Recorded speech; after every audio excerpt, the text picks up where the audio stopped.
தல வரைபடம் சொல்லப்படுகின்ற ஃப்ளோர் பிளான். இது ரொம்ப நுட்பமானது. இது வந்து பார்த்தீங்கன்னா தஞ்சாவூர் வடிவமைப்புக்கும் இதுக்குமே இது கோட்பாடுகள் உண்டு. ஏன்னா தஞ்சாவூர் வந்து தஞ்சாவூருடைய கீழ்த்தளம்ங்கிறது கிட்டத்தட்ட 90 அடிக்கு 90 அடி, 89 அடிக்கு 89 அடி இருக்கும்.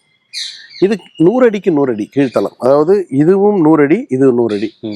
அப்படி ஏன் தஞ்சாவூர் 89, 85, 80 போட்டாங்க, இது ஏன் 100க்கு 100 போட்டாங்கன்னு ஒரு கேள்வி வரும். அந்த 89 அடி 89 அடி பீட அளவிலேயே 216 அடி உயரம் கட்டியிருக்காங்க. அப்ப 100 அடிக்கு 100 அடி போட்டா அதை விட இன்னும் கூடுதல் உயரம் போகும் இல்லையா? அப்ப ராஜேந்திர சோழன் ராஜராஜ சோழனை விட அந்த கோயிலை விட உயரமாக கட்ட வேண்டும் என திட்டமிடப்பட்டு அடித்தளமிடப்பட்ட கோயில் இது. ஆனால் இப்பொழுது என்ன சொல்றாங்கன்னா, நம்ம பரவலாக அப்பாவை விட மகன் பெருசா கட்டக்கூடாதுன்னு அது உயரத்தை குறைத்தார் அப்படின்னு சொல்லுவாங்க. இப்போ ஏன் குறைத்தார் தெரியல. ஆனால் அவர் குறைக்க நினைக்கவில்லை. கட்டும் பொழுது அஸ்திவாரம் போடும்போது அந்த பீடம் வரைக்குமே அந்த வந்து உயரமாக கட்ட வேண்டிய ஒரு திட்டத்தின் அடிப்படையில் தான் இந்த அடிப்பீடம் அமைக்கப்பட்டிருக்கிறது. அந்த அடிப்பீடத்தின் அளவு தஞ்சாவூரை விட பெரியது.